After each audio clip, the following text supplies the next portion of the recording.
লাকসাম উপজেলা আজগড়া ইউনিয়নের কৃতি সন্তান, সাবেক ছাত্রনেতা, শহীদ জিয়ার আদর্শের সৈনিক, সাবেক তেতুমির কলেজ ছাত্রদল নেতা, সাবেক ছাত্রদল অর্গানাইজেশন ইউরোপ কেন্দ্রীয় কমিটির যুগ্ম সাধারণ সম্পাদক এবং পর্তুগাল বিএনপির যুগ্ম সদস্য সচিব মোহাম্মদ মাহফুজুল আলম সোহাগ দেশে আসছেন।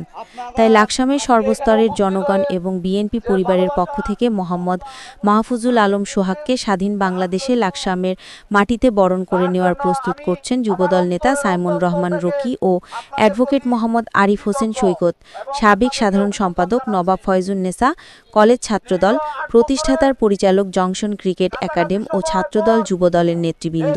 স্বাধীন বাংলাদেশে আমি আজকে আমার নিজ জন্মস্থান লাকসামের মাটিতে আপনাদের সামনে আসতে পেরে আমি মহান আল্লাহ রাব্বুল আলামিনের নিকট কৃতজ্ঞ এবং মস্তক অবনত চিত্তে ওনাকে স্মরণ করতেছি আবারও আলহামদুলিল্লাহ।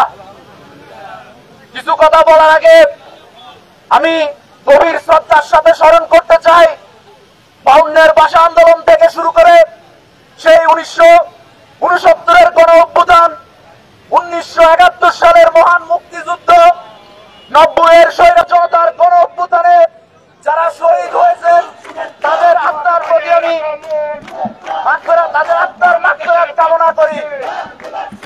প্রিয় বন্ধুগণ, আপনারা জানেন এই দীর্ঘ 17 বছরের লড়াইয়ে ফ্যাসিস্টকে হটানোর ক্ষেত্রে আমাদের অসংখ্য ছাত্র জনতা এবং প্রিয় ভাইয়েরা, মা বোন, অসংখ্য যা বনে শেষ করা যাবে না, কেউ দৃষ্টি প্রতিবন্ধী হয়েছে, কেউ বাকশক্তি হারিয়েছে, কেউ সারা জীবনের জন্য বিকলাঙ্গ হয়েছেন।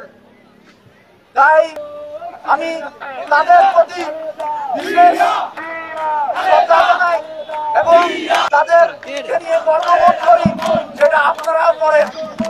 আপনারা জানেন আমি একজন রেমিটেন্স যোদ্ধা। দীর্ঘ সময় ধরে ফ্যাসিস্ট খুনি মাফিয়া হাসিনার কারণে এই লাকসামের মাটিতে আসতে পারি নাই। সংগ্রামী বন্ধুগণ, আমার বক্তব্যের শুরুতে আমি গভীর শ্রদ্ধা ভরে স্মরণ করতে চাই ইতিহাসের মহানায়ক, এই বাংলাদেশের ইতিহাসের শ্রেষ্ঠ সন্তান, মহান স্বাধীনতার ঘোষক, 71-এর সেক্টর কমান্ডার, আধুনিক বাংলাদেশের রূপকার, বাংলাদেশী জাতীয়তাবাদের প্রতিষ্ঠাতা, বাংলাদেশ জাতীয়তাবাদী দলের প্রতিষ্ঠাতা, যিনি এই বাংলাদেশকে নিয়ে স্বপ্ন দেখেছেন, সেই মহান শহীদ প্রেসিডেন্ট জিয়াউর রহমানকে আমি আবারও গভীর শ্রদ্ধা ভরে স্মরণ করছি। সংগ্রামী উপস্থিতি, আপনারা জানেন আমার আপনার মা দেশনেত্রী, গণতন্ত্রের আপসহীন নেত্রী, মাদার অফ ডেমোক্রেসি দীর্ঘ সময় কারাবরণ করেছে। এই বাংলাদেশে 90-এর দশকে উনি স্বৈরাচার বিরোধী আন্দোলনে অগ্রণী ভূমিকা পালন করে সেই সময় স্বৈরাচারের সাথে পতন করেছিলেন, বাংলাদেশে গণতন্ত্র প্রতিষ্ঠা করেছিলেন। এই গণতন্ত্র পুনরুদ্ধার করতে গিয়ে আমার নেত্রী, দেশনেত্রী, মাদার অফ ডেমোক্রেসি 70 ঊর্ধ্ব বয়সে জেল খেটেছে।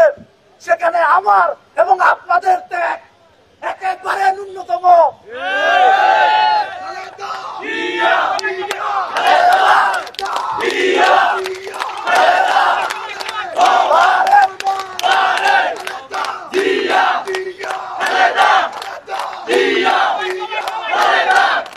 সংগ্রামী কোন গুপ্ত সংগঠন যাতে এই নির্বাচনকে বানচাল না করতে পারে সেদিকে সজাগ দৃষ্টি রাখতে হবে। প্রত্যেকটা ঘরে ঘরে আপনারা মানুষের দুয়ারে ভোটের জন্য যাবেন। আপনারা তরুণ, আমিও তরুণ। এই জেনজি পালস কাজ করে কিন্তু 2024 সালে গণ অভ্যুত্থান সংগঠিত হয়েছিল। আমার আপনার মতো তরুণরা জীবন দিয়েছে, বিকলাঙ্গ হয়েছে, চোখের দৃষ্টি শক্তি হারিয়েছে। তাই তাদের অধিকার ফিরিয়ে দেওয়ার জন্য পারবেন না তারেক রহমানের আগামী স্বপ্ন বাস্তবায়নে জিয়াউর রহমানের আদর্শকে পালন, নীতি এবং আদর্শকে মেনে আপনারা মানুষের দ্বারে দ্বারে ভোটের জন্য এবং ন্যায় নীতি আদর্শ বাস্তবায়নের জন্য আপনারা কি যেতে পারবেন না? বন্ধুগণ, দুই একটা কথা বলে শেষ করে দিচ্ছি। আপনাদের কাছে আমার প্রশ্ন, বিএনপি কে মানুষ কেন ভোট দিবে? এই প্রশ্ন যখন আপনি ভোট চাইতে যাবেন তখন মানুষ আপনাকে প্রশ্ন করতে পারে কিনা? তাহলে কি বলবেন? ইতিহাস জানতে হবে, ইতিহাস জানতে হবে আপনাদের।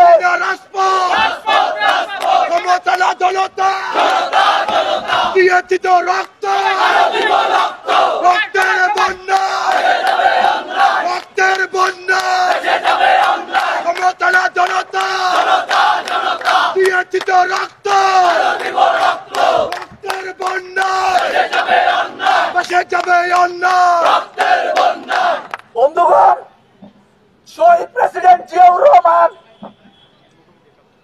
উনি যখন ক্ষমতায় আসেন উনি খাল খনন করেছিল।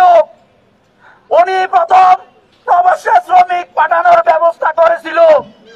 উনি বাংলাদেশের সবচাইতে যেই খাত থেকে রেমিটেন্স আসে সেই গার্মেন্ট শিল্প রপ্তানির পথ খুলে দিয়েছেন। আমার দেশনেত্রী বেগম খালেদা জিয়া মুক্তিযুদ্ধ মন্ত্রণালয় করেছেন, তার শাসন আমলে প্রবাসী কল্যাণ মন্ত্রণালয় গঠন করেছিলেন। আমার নেত্রী দেশনেত্রী বেগম খালেদা জিয়া, আমার নেত্রী দেশনেত্রী বেগম খালেদা জিয়া স্কুল কলেজে মেয়েরা যাতে বিনামূল্যে শিক্ষা নিতে পারে তার জন্য ফ্রিতে স্কুলে শিক্ষার ব্যবস্থা করেছে। ছাত্র ছাত্রীদের বৃত্তির ব্যবস্থা করেছিল। এই ইতিহাসগুলো আপনাদেরকে আগামীতে জনগণের কাছে যখন ভোট চাইতে যাবেন